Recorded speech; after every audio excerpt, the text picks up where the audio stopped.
Hello and welcome to Authentic You. I'm SeaJay Leapshire, your host, and I'm here with my co-host, Erika Myberg. Hello. And Deborah Giles. Hello, hello. We've been having a good time laughing, making fun of each other. I just want you all to know Erika's freezing, Deborah's hot, and we're just trying to find a happy in between. I'm fine. So maybe I feel perfect. Are you hot still? Always. So fun. I wanted to ask you guys, Erika and I had this conversation the other day, but I bought a new strapless bra. Oh, the those other are day, hard to find. And I was like, this is going to be great. And I got like an extra big one because I was like, I don't know. I wanted grace. Yeah. Grace. I needed grace from the bra in this department. Number one, have you guys ever seen the Madonna outfits? How they looked like metal shaped on the top, you know? Yeah. Created a very pointy like effect. a cone. Yes, Mm-hmm. a cone. Mm-hmm. That is how that part looked. But then the back had these like stretchy pieces of elastic that were so tight when they wrapped around. It was like they were trying to create rolls of fat so large. I was like, who in the world can wear this bra? You 20-year-olds that could easily slap on a tight strapless bra without it creating a roll. I just want you to know, enjoy it. Yeah. Because even you, when I was talking to you, Erika, who you are amazing. You're in great shape. You look great. You eat well. And you went, yeah, even I can have something squeeze me. Cannot wear those things. And it made me feel so much better about myself. Because I was like, who made these? Right. Because when I looked at it, it was literally a thin piece of elastic. That's what held it. Which one thin strap wrapping around a chunky part of you is only going to create one thing. You know who made it? A man. Yes, men. Which, you know what? Men our age also have back fat. true. So Do you think I they am putting it on them. Do you think they try it on them? Probably not. I'm going to go put it on Banning and I'm going to see what happens. I'll send you guys pictures later. Yeah. That'll also make me They feel will better. start to hyperventilate because they're like, oh my gosh, it's squeezing my lungs. I can't. It was very like, this is not made for a middle-aged woman. No. Nothing about this. I feel like middle age, what we're going through is a time in life where we actually make peace. We just make peace with the back fat because I work out, like you say. I do all the things. And that area, the whole area is just soft. And why? It's unfair. Just nice and soft. And I'm like, you know what? I don't have the energy to fight the back fat. Just make peace with it because there's other things. There's so many other things to worry about. Other things. And I am getting ready for grandkids one day. Okay. That's my focus. So never mind the back fat. And I feel good most of the time. Like I'm great Well, we with don't myself. see it. And That's just then it's in you the have back. a moment, like the strapless bra moment where you're like, what happened? Who did that to my back? Avoid anything that needs a strapless bra. Yes, that's what I decided. Yeah. Ellie tried to send me a dress last night. She's like, Mom, what about this for the wedding? And I was like, no strapless. No, I strapless. prefer for both the weddings of the two kids that got married, my dresses were, the only requirement was I must be able to wear my normal bra. Yes. I was not going to get anything fancy or different because it's a security for me. It's like I want to wear the panty I would wear and the bra I want to wear because you got to be comfortable because it's a whole night, like, you know, shoes, cute shoes and your feet hurting. I can't be worrying about that as well. Yeah. And so that was my requirement and it was wonderful. I love it. It's doable. There might be a chance Ellie's sending me one-arm dresses. If that Don't do happens, it. I will just have the current bra I'm wearing, the strap slipped under it. And if it pokes out, I expect you two to cover me. Oh we my will. gosh. Yeah. No, I am against it. I'm going dress shopping with you. We're getting a normal dress. There you go. I think Yes. at our age, comfort weighs out everything else. It Like I don't does. care anymore. I don't want to wear the cute shoes. I don't want to wear the cute little is it comfortable? Great. I'm in. But I'm done. I'm done with the pain before beauty and stuff Sometimes I wonder, how did we do it? I know. Like I was still friendly with like bleeding blisters. No, you're exactly Like how? I wore heels pregnant. Like Yes, I look like- now and I'm like, what was I thinking? When, Like I don't wear them now. Yes, why did we do this to ourselves? I don't know. It's horrible. I put on like Skims the other day Yes. because everybody wears those or whatever. And I was like, I'm going to try this. I thought I was going to suffocate. I was like, I can't, my lungs can't expand. Yes. It actually is keeping me from breathing. Like, I tried that on before Chloe's wedding. Remember, you were with me, and I was nope, I'm wearing this dress without it because I cannot handle it. yes. And the ones that you got, which once again, Erika is skinny, and it hit her in the middle of her waist. It was the most and it was awful, that is unattractive horrible. thing I've seen in my whole life. Yeah. I was like, why do you even work out? It's useless. I go, why don't you work out? And then I take the skims off and I'm like, oh, I'm fine now. I'm great I now, feel better. yeah. I feel better about myself. Just adjust the dress. Just buy the right dresses. I've been looking for a gunny sack, like a potato sack that I could wear. No one will sell me one. You need a muumuu, like a Hawaiian muumuu. Could the theme go? It'll fit the wedding. Maybe a satin muumuu. There you go. Anyways. Well, we have been talking just in life a lot recently about the stories we tell ourselves and the narrative we build in our own head about something, whatever. I mean, it can be from somebody that cuts you off in the parking lot and you're like, they think that they're right. They have the right of way and I have the right of way and they're wrong. But actually, you don't know. You don't know. You don't know what anybody is thinking. And if we give ourselves the freedom to say, I know what other people are thinking, and I get to judge them for it, instead of, you know what, I don't know what happened there, but I'm going to trust that people have their best at heart, and I'm going to have my best at heart and walk it out. But I have found it can be so limiting in my life when I decide what other people are thinking of me, of a situation, or why they do what they do. And I have missed out on people because of it. We think we're more powerful than we are to go into someone's mind and read their mind and figure out why they said what they did and did what they did. I look back at seasons where I assumed that, of course, like I didn't get invited to that. Well, I assumed because they didn't want me there, or I wasn't asked a question or something because they didn't really want to talk to me, or these stories. And I think a lot of times we fill in facts, and it really is fact over feeling because we fill in facts with our own feelings about it. And then we think like, well, that's what I would do, or that's what I assume. So that's why they're doing it. And we fill in all these facts. And when you get down to the root of it, it usually is a completely different story than what you thought it would be. And even Daniel and I at times, we were talking the other day about it, and there was something he was telling himself. And I'm like, is there any fact to that? Like, let's go back to the facts. The facts are they did this, this, and this. That's it. Like, that's all the facts. Now you've come in and said, well, they feel this way and they think this way and they did it because of this.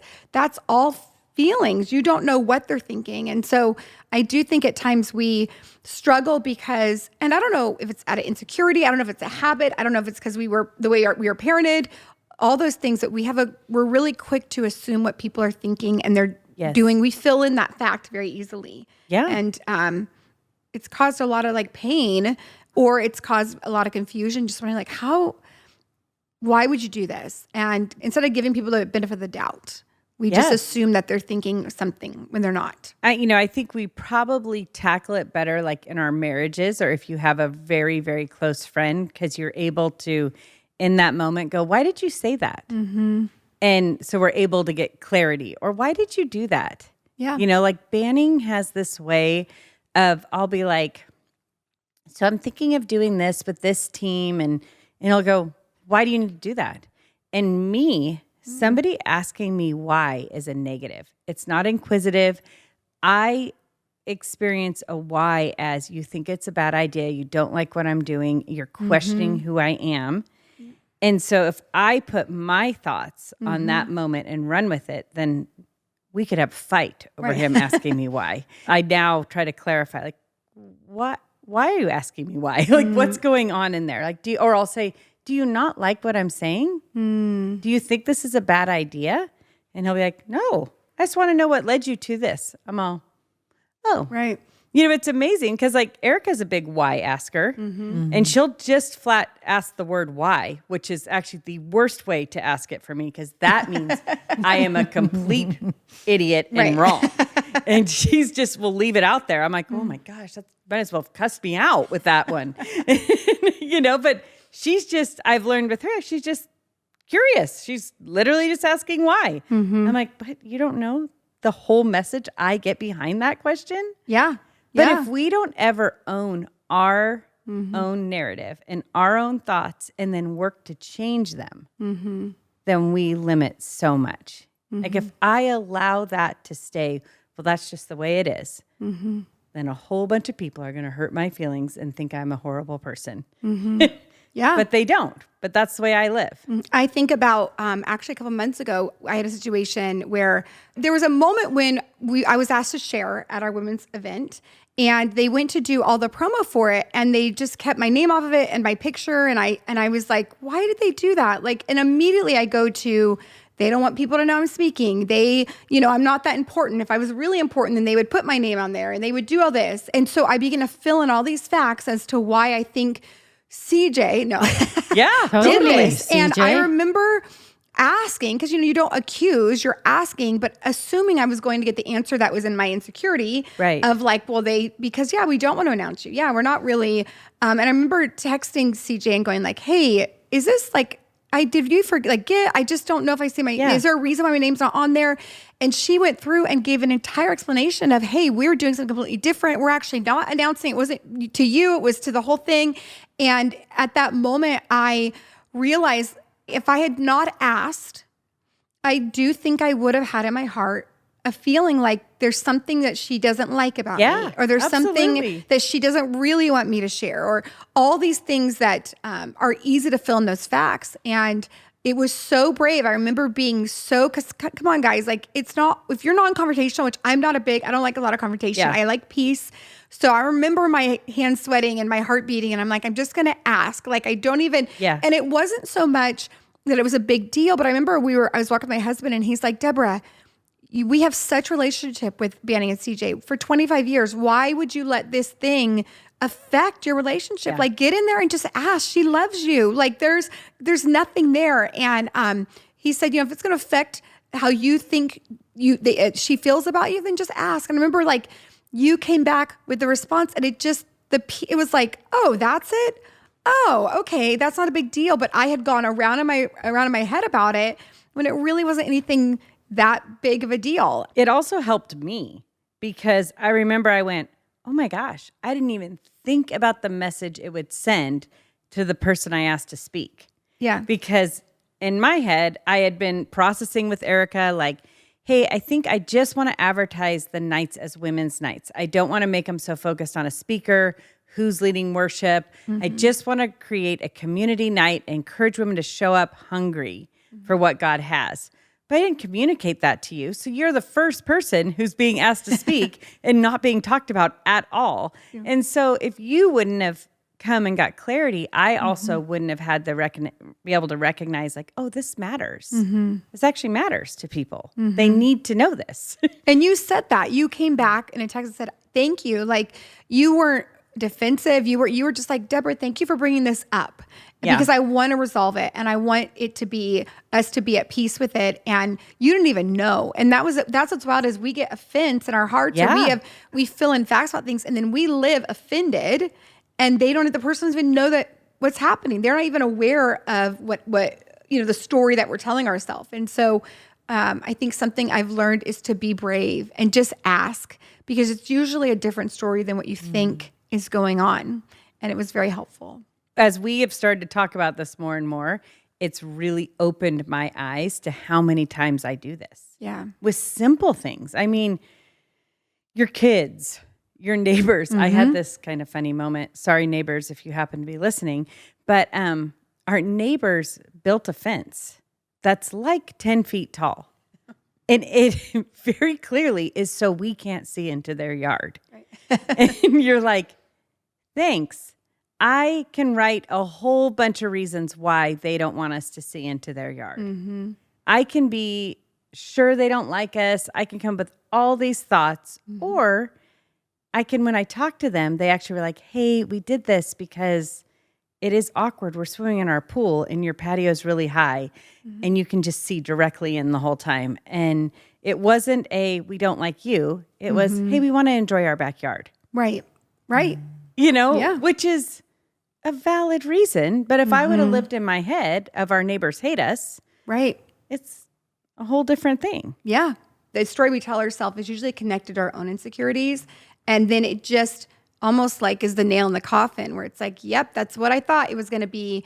And it brings up stuff because it's just the fact is they put a fence up. They want to put a new fence up. It was a certain size. Oh, well, Yes. like we're not, it's not, you're not family to them. It's just, Right. But the feeling is, oh my gosh, do they not like us? Are we obnoxious? Are we annoying? Yes. Are we Yes. like, why would you put such a big fence up? Like, is there something we've done? Yes. Are you giving us a statement that we didn't know about? And that had nothing to do You with hate it. my face, neighbor?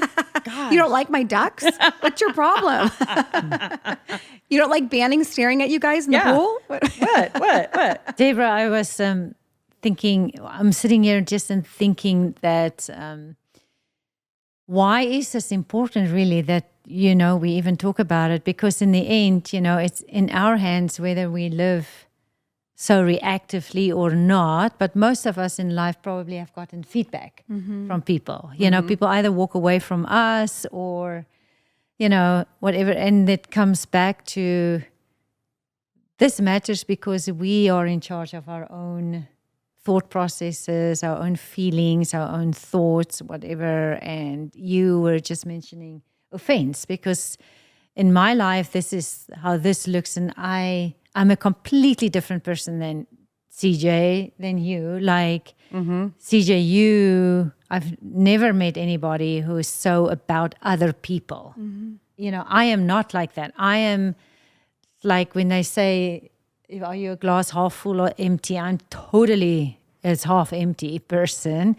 And when I was younger and just obviously growing in the Lord, that's the place where you, as a me, find myself. You can spend a whole life there literally offended every day because of your assumption of About other people, because yeah. what it becomes is you become very suspicious and you don't trust, what people say, you second guess, whatever. And so there's a lot of just as like, I know how it feels to live days in and out, offended at the smallest thing. And I remember also when I came to a point where I'm like, I don't like how this feels.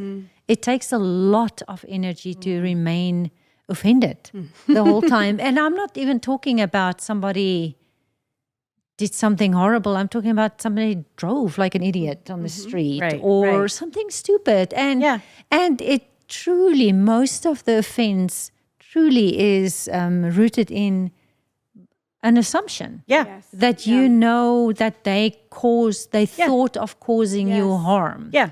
They think about hurting you. Yeah. And so for somebody who is not like you, because you're not wired like that at all. Like you, SeaJay thinks the best of people first. And That makes me sound better than I am. no, but you're here to like, you will always ask, you naturally think there's another side to the coin. I have not naturally thought like that about life. Like mine was more like, well, the thought that I have is pretty strong. Yeah. I'm And probably pretty right. close to being correct and all the things. And I'm not going to hang around long enough necessarily to find out if I'm wrong or not, So you, Deborah, mentioned too, relationships, heartache and pain. I mean, that's stuff that I've walked away from people and I was an idiot for doing that. And it was all based on assumption, and all the things. So for me at this point, I have learned, obviously I have you in my life and people that I allow to influence me in the sense, and like I feel now in my life so proud when because how it looks like is that there's a quick reaction inside of me. And the way you get in trouble is when you don't give yourself a moment to ask that question. Yeah. Is there another side to this story? Is there something that I don't understand? And then asking the question. So I have had to say sorry a lot to like strangers and people that I utterly had a reaction to, a moment of assumption, embarrassed myself because I just went with it, instead. So now I am happy to say that I'm slowly growing. And like the other day, it is the stupidest example, but I was at work at our office. We are a small team with a big parking lot and a ton of disabled parking spots. Me being who I am and knowing that it's not against the law to park on your own property, I park on a disabled spot every single day because it's right in front of the door. So one of our co-workers, she was just giving me what for it. And we banter back and forth and we giggle about it. But we're also in the middle of a conference, something. And so that the one night I get to my car, it's late, we are tired, and there's a note on my window. And it's just written out like, can you please not park here for us who need it? You take up a space, blah, blah, blah. No. And I instantly, that thing came up in me. Like, I am pissed. Like, who dares to do this? Like, but it's not like, hey, I'm going to go fight somebody. Right. I am sitting with a body that's reacting and offense that wants to just move in, you know? Yes. And so I'm driving down the road and there's a moment where I'm like, wait a minute. I wonder if it's maybe that friend that's pranking me or whatever. And everything just went when that moment. And I talked to the Lord. I'm like, oh my gosh, maybe it's somebody. And not, I just broke that moment, calmed down my body completely. And it just went away, and days later she asked me, did you ever get that note on your thing? But for me, those are moments, and I've had that since then with strangers or even my family members where I didn't act in that moment. I'm so proud of that. And I feel so like, wow, what wisdom it is to take a moment, just give myself a moment to ask the question, is this really what's going on? Is it another? Do they mean, can I ask a question to understand better? Because it actually has protected me from a lot of embarrassing moments because in the past I would get into it. And I would pay the price for it and how it makes me feel. Yeah.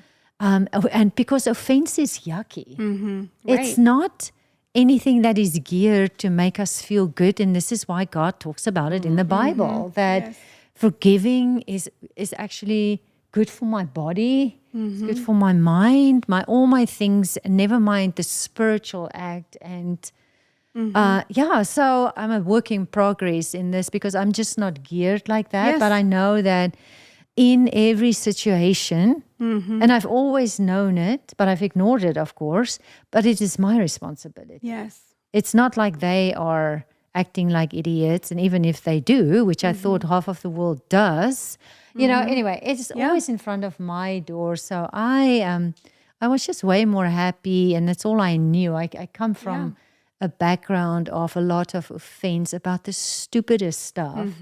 And so learning, coming out of that and just having these moments of I feel proud to be like SeaJay. Yeah.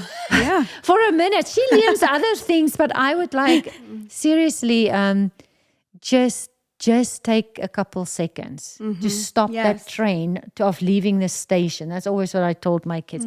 Don't let the train leave the station, because it is so hard to stop a train of offense and stuff in full speed, because I totally have a body that's reacting and following it. And I would say like how you're raised. I remember when Daniel and I got married, I grew up where if something was wrong, whether it was a light was left on, a car was got to get, whatever it was, there's always someone to blame.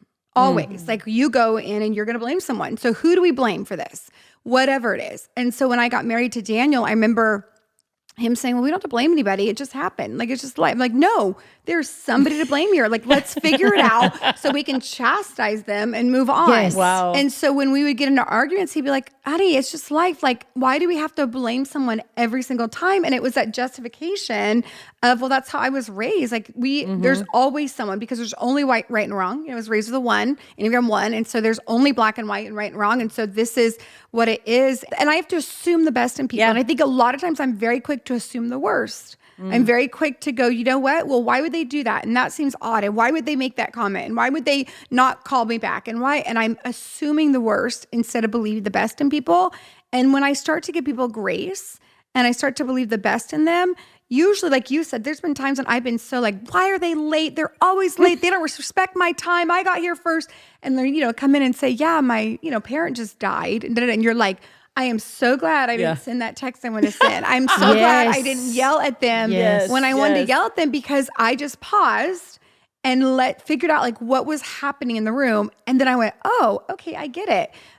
So yeah, there is that sense of, and then I'll always say something that Daniel and I say a lot is the way I experience you. So, hey, just, the way I experience you is this. So tell me, like, give me some feedback. And they'd be like, no, that wasn't what I meant at all. Okay, well, good. Well, I want you to know that's how I'm experiencing you, which is all on me. It has nothing to do with how you do it. So it is a interesting thing to do. It's funny because you guys talk about like the way you're raised made you more critical or more naturally angry in different ways or whatever. And it's sad, but like the reason why I view people the way I do and why I always think the best is totally because I had this traumatic. I grew up in a family that people had died tragically young. So from the time I was born, I was raised knowing that my dad lost his brother and his cousins in a tragic accident in his teens, and that life is gone in a second, and that the people you love are not guaranteed to be there tomorrow. And so being raised that way, there's just not a person I can look at that I think is worth me being mad at or angry at over something small, because they're a person that could die the next day and there'd be people that'd be sad about them. Wow. Like I couldn't watch I couldn't watch movies where people were killed in it because all I could think of was their parents, because I'd watched my parents grieve a son, so then I'd be like, that kid's gonna die and somebody's gonna have to tell their mom. And I know I was there when my dad found out about my brother. And, so it's not like I naturally was just this wonderful person who never, ever gets offended. I just had my own reasons why I look at people this way and why it was drilled into me from a kid that anything that can be replaced with money, even if you don't have money, isn't worth being upset about. So because all of that can be replaced, but a person can't. Yeah. So like I would never be bad at my kids for breaking something. I mean, of course, them being irresponsible and little jerks, I may have a conversation about that. But in the end, a table, whatever it is, a car is nothing compared to them still being here. So I'm just sitting there going, oh yeah, you guys make me sound like a saint, but it's coming from a different place. But I was also thinking, I don't necessarily have a thing where I would get a negative message, but I do think so much of this narrative we have in us is from a place of our insecurities. So where I'm seeing way more of the battle is as my kids are becoming young adults and they are bringing other people into our home. So now I really, really, really care that the people who my kids choose like me. And that their families like me, and that I'm going to still have a road into my kids' lives no matter where they go. I'm not sure what it's going to look like. But I just want to make sure that it's still there. Yes. That like I can still connect to them somehow. And oh my gosh, what I have had to battle when like, whatever, one of the future son-in-laws are over and I'm like, I think I bug them. I irritate them. They don't like this about me. And I just catch myself like, whoa, hold on. We actually don't know. Right. Lord, I need you to help me be the best version of me.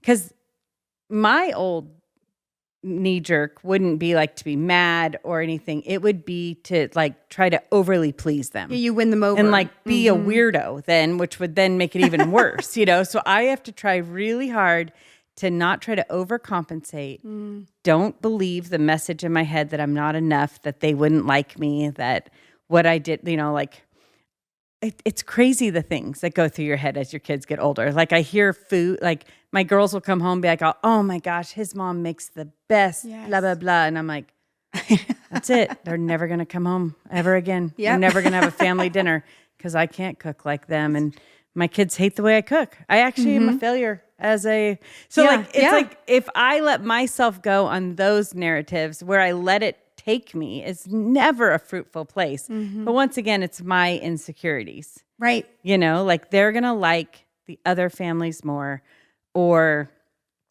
whatever it is. Oh, yeah. My I build husband, my kids like my British mother-in-law's lasagna compared to my Italian Nana's lasagna. And so they all ask for Grandma, Elizabeth from England's lasagna. And I'm just like, totally offensive. It's like, what are you talking about? You should love mine. But there is that sense of like, oh man, because you like that, then you must not like this. Yes. There's that thing where they'll say like, oh, well, we went to their house and they had the best. And you're thinking, well, you don't like what I have? Like, what's the matter with, what's wrong with ours? And I'm doing the best I can, you know?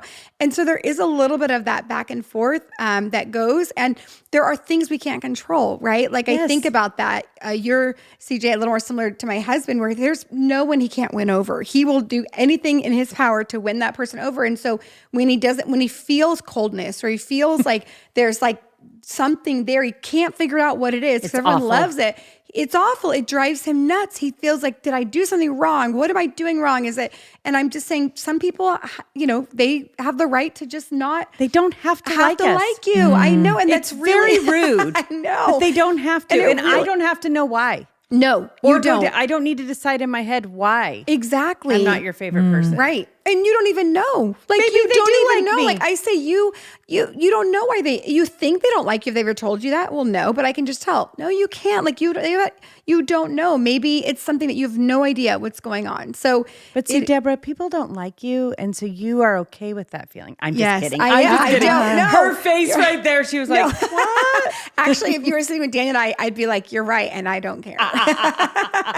No. I mean, I probably should care more, but I think it's both. But I think you guys make better friends, and you guys are warmer people. No. I laugh because Erika loves when I meet somebody and I can't win them over. She just stands and giggles. Because she has woo as a strength, and it's a fascinating thing for me to watch woo that doesn't work on somebody. Because I think woo is number 35 of the 35 strengths for me. I have like no woo. I'm wooless. Yeah. And so when it doesn't work, and sometimes we meet somebody that likes me a little bit more, then her stuff doesn't work on them. And I'm like, it's so weird. It is like, it's amazing to see that in action. I wanted to just pick up on what you said about kids, the boyfriends and girlfriends. Like, there is nothing that is more humbling. And I don't even know what the words are. The right words are like a looking glass that you hold up to you and your family when your children marry other people. Man. Because I have never felt as South African of a family as we are. Oh my gosh, that's like, so funny. So, like as the last year, basically, because I got 2 of my kids got married within 6 months of each other, and both of them to American spouses. And I have never felt as immigrant as we are in the last year. And it's only because it's somebody else that joined our family that's like, that asks, why do you do that? Right. Yeah. And I'm like, what do you mean? This is normal. They're like, this is not normal. And I'm like, oh, so we do act differently. We have no clue because this is just what we've done. That's what you do, yeah. But so that has been very, very interesting. And the more personal journey in all of this is immediately, I'm not going to speak for my husband because he looks like Mr. Even keel. Life is just wonderful. And I'm all emotional, which I'm not. I'm just, this is a precious part, over a tender part of my life right now, guys. And we can dive into it. I have a mom that's has dementia in South Africa.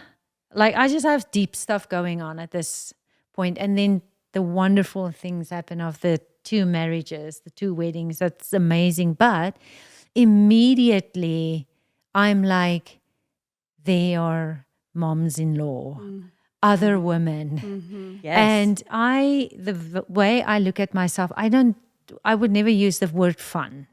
When if I have to describe myself, I would not say I am fun, even though I what are can you? have fun. More serious, and you got to get to know me, and then we can have fun together, I guess. But I'm not like you.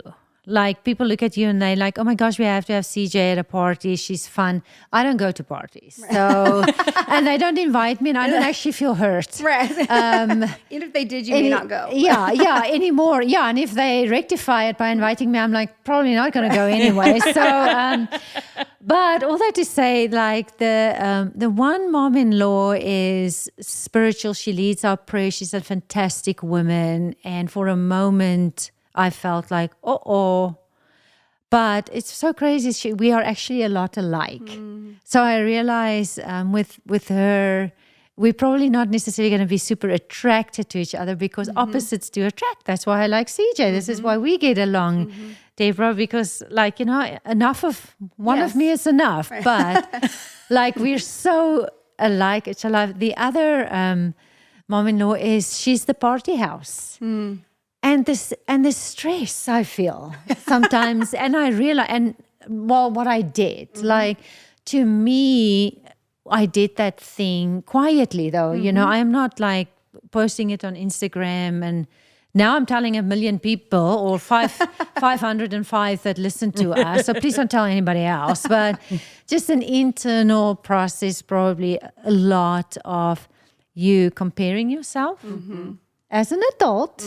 And I'm falling short. That's the bottom line. I don't know when you ever win if you compare yourself to somebody else, okay? So I'm falling short. And to me, for a while there, I felt the pressure that was self-inflicted of, okay, well, so the only way I am going to be a mom that can be like that mom, or like my kids are going to want to be with me too, and they're going to not keep the grandkids from me, and they're going to always go to the fun. I'm going to have to be like her. Right. The stress that brought into my life, I didn't even do anything about it. I just processed it. And I was like, I don't know what I'm going to do. I was like, I'm going to lose my kids. I'm never going to see their grandkids. And I don't know how I'm going to do this because I can't do it that way. And that was like, it sounds ridiculous, but that was an inner story you're telling yourself. It's a story I'm telling myself. And I had the hardest time to, like, what am I going to do with this story? Am I going to believe it? Am I going with it? So it took a minute or so. And the Lord's kindness and grace, because of course I am beseeching the Lord, like, I'm like, there's no way I can fix this. I need His help. And just tenderly and kindly, it reminds me that the very best mom or mom-in-law or grandma I'm going to be ever in my life is to be me. And to be me is to be who He says I am, and to continue to grow up, mature, heal, all those things, And so my only job is to, God, tell me what you see. Who do you say I am? Talk to me about me as a grandma, and try to, sure, I have to get out of my skin a little bit, and I have to be present. I have to reach out. I have to do all those things, but not from a place of I need to try to be like somebody else. Right. Because it's so grating. It's such hard work. It's not attractive. And you're not going to be your best self. So you're going to be I'm acting, not. trying to be like somebody else, and then just be annoying Erika. And she's always tired and exhausted I feel because she's got awkward trying she's to not being who she's be. supposed It to is, be. yeah, and The worst. But when we try to it's- be somebody else. what's incredible though, here I am, like I have these wonderful kids, wonderful, like we could not have gotten better families in law. Like God loves us so much by bringing those like us together. But it is such a tender time because, of course, the Lord takes you up on your invitations. You're asking Him. So now I'm like, it's just this process of healing at this stage as I'm navigating a new season, Totally. And then there's my mom, and which is very much in a short span of maybe a year changed my outlook on life completely, my perspective on eternity, my relationship with the kids. And so I find myself in this absolutely, that's very more than ever, very real. Like, what is the story? Right. Yeah. And whose story? Like, Yes. and God's story is so different Yeah. for me and in my life right now. It's way more tender and precious and all the things that I thought it would be right now, but this is what we do. We all three of us, like we have decided to follow Jesus. Exactly. And this is how it looks. Like every season of life, there is so much to celebrate. But when we follow the Lord, man, you say yes to growth and healing, He's going to take us up on it. But He is so kind and so loving, and we can trust Him with our story. Totally. And I just think sometimes the story we tell ourselves is that people need us to show up a certain way. Yeah. And what we don't realize is actually they need us to show up in our best self because they actually need what we have. Like I think about my kids. I've had my youngest kid tell me multiple times that he would love Aunt Havel to be his mom because she's the party house. Like she is, and he is Yes. up for a party 24/7. He could do sleepover every night of the week. And I've had to go, at times it hurts my feelings. And I go, you know what? No, I need to be his mom. Like I'm the one who is creating a safe place. I'm creating a place of peace, and I'm consistent. And he didn't need that fun mom like that. Yes. He needed me. And so I think when I look back at that, I go, okay, I may not be the party house, like SeaJay with the animals and the kids and the life, but I am at peace with who God's created me to be. And in the same way, I think the insecurities, right, of like, well, I'm not going to be that. Now you talk about having your grandkids. I think, oh my gosh, was that what my grandkids are going to, they're not going to come to my house because I'm not the fun house.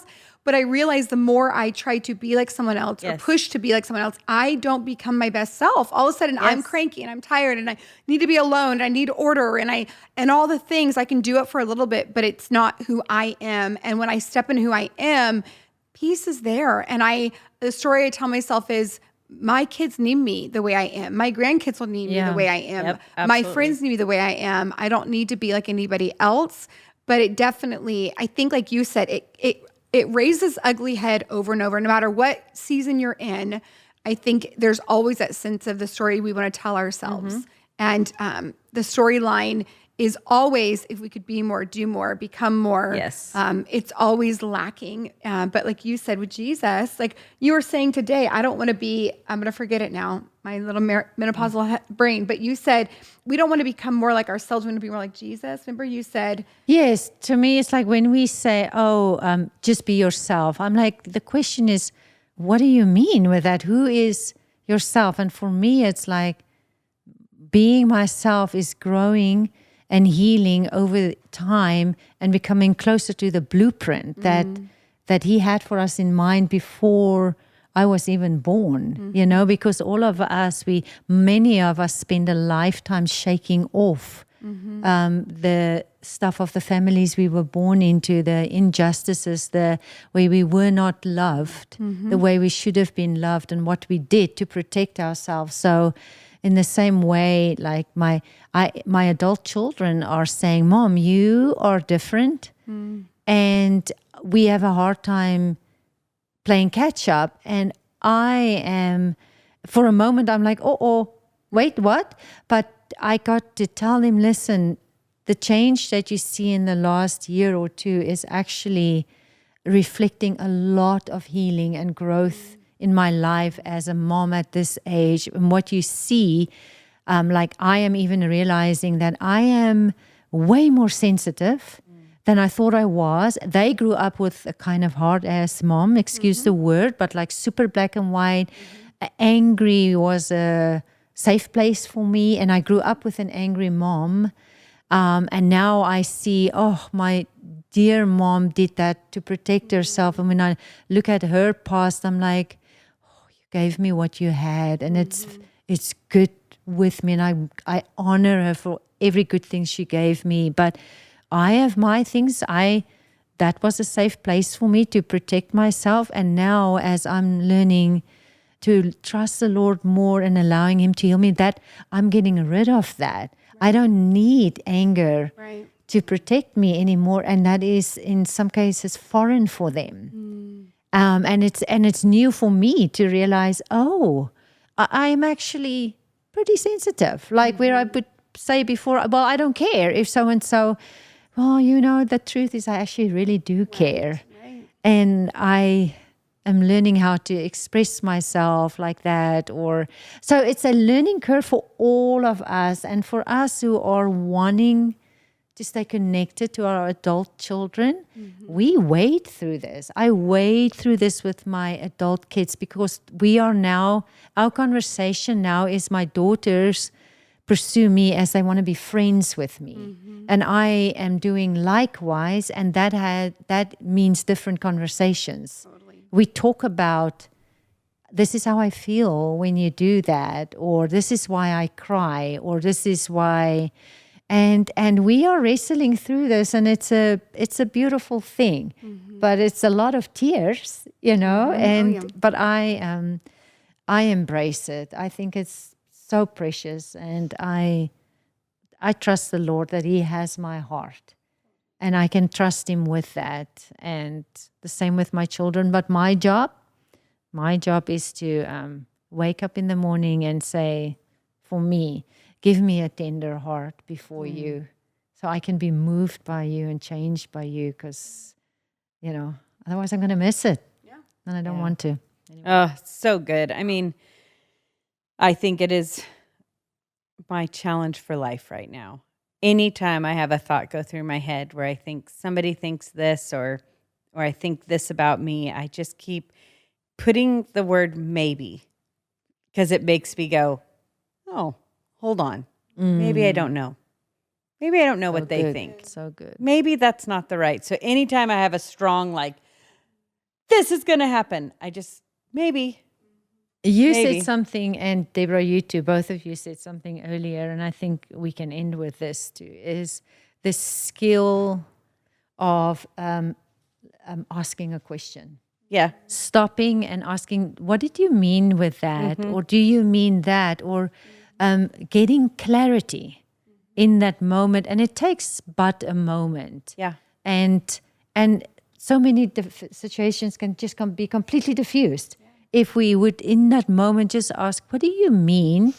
And before you even write that story, before you even before you even go down that path. Yeah, and pay the price for it. And but I have realized, that takes courage.